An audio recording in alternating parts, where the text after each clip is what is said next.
Okay mga kapengyo, pag-usapan naman natin ngayon ito ngang pagtulong ni Rosmar Tan dito nga sa gwardiya at kay Sampaguita Girl, na kung saan napaka good news po nito at napakaganda po ng naging mensahe dito ni Miss Rosmar Tan, no, na kung saan nagbigay pa nga siya ng 10,000 pesos doon po sa nagsasampagita, at doon naman po sa gwardiya pinaghahanap po ito ni Rosmar para kukunin niya, no, na maging gwardiya nga niya mga kapengyo, which is magandang offer na rin yun na para dito kay Manong Guard, no. Alam naman natin mga kapengyo, si Manong Guard po yung nawalan ng trabaho. Ngayon si Sampaguita Girl napakarami pong tumutulong sa kanya. Bukod po sa mga netizen, ito pong si Rosmar tinulungan din siya. At tara mga kapengyo, basahin nga natin yung naging komento nga dito ni Rosmar Tan kahapon. Para sa Sampaguita Girl, mag-aral ka mabuti at tapusin mo ang pag-aaral. Huwag ka magtinda ng sampagita sa mga bawal na lugar.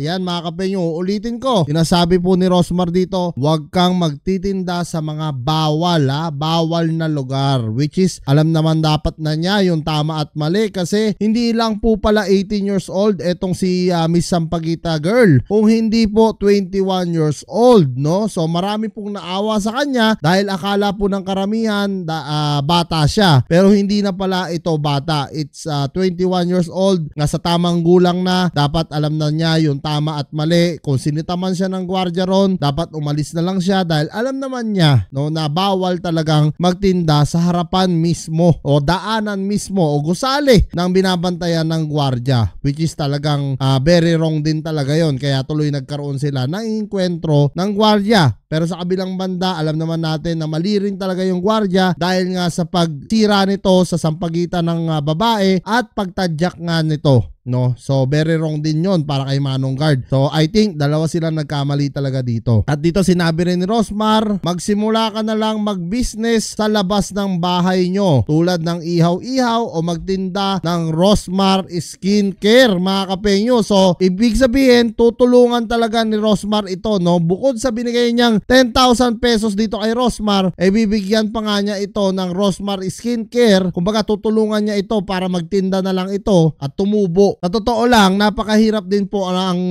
ginagawa nito ni Sampaguita Girl, kasi bumabiyahe pa siya papuntang SM Mega Mall, no? Tapos magtitinda lang ng sampagita. Napakahirap po ngayon, sa mga panahon ngayon, napakahirap po magtinda ng sampagita. Tapos babae ka pa, baka mamaya ma-rape ka, delikado. Alam naman natin sa Pilipinas, no? At dito sinabi naman nito ni Rosmar sa kay Manong Guard at kay Kuya Security Guard, sana ikaw naman ang next na mahanap ko para mabigyan din kita ng tulong, lalo pa at sinibak ka na sa iyong trabaho. Yun po talaga yung nakakaawa, no, dito kay Manong Guard, kasi nagtatrabaho lang naman talaga, literal yung tao, natanggalan po ng trabaho. Pero napakaganda rin po ng ginawa ni Rosmar dito, kasi wala siya pinanigan, no? Kumbaga gitna lang siya. Dapat naman talaga maging ganun lang tayo. Huwag tayo one-sided mga kapengyo. Pakinggan din natin or tignan din natin kung ano yung sitwasyon. Kasi sa kabilang banda, no, hindi ko man kaano-ano yung gwardiya. Maraming nga nagsasabi na baka daw pinsan ko. Hindi ko po kaano-ano yung gwardiya. Talagang sadyang naaawa lang din ako dahil nga pamilyado yung tao. Siyempre naapektuhan din ang kanyang trabaho, naapektuhan din ang kanyang pamilya. Hindi lang po dun sa gwardiya, pati po ang pamilya niya, no? Paano kakain yung mga yon, 'di ba? Kaya ito si Rosmar, naiintindihan din niya, which is tama naman. Kung nais mo rin magtrabaho sa akin, hiring ako ng security guard. Wow, tutulungan talaga ni Rosmar. Alam kong ginawa mo lang ang best mo para gawin ang trabaho mo. Yun nga lang, sumobra lang in the way, pero tao ka lang din na nagkakamali. Tama naman mga kapengyo, no? Wala naman taong perfecto, no? Nagkamali lang siguro din si Manong Guard sa pagkuha niya ng sampagita doon sa babae at pagtadyak niya. Siyempre nadala na rin siya ng temper niya, na napikon na rin yung tao, nainis na rin, kasi nga naman 21 years old ka na pala, tapos hindi mo pa alam ang tama at mali, no? Kumbaga bawal nga doon. Siyempre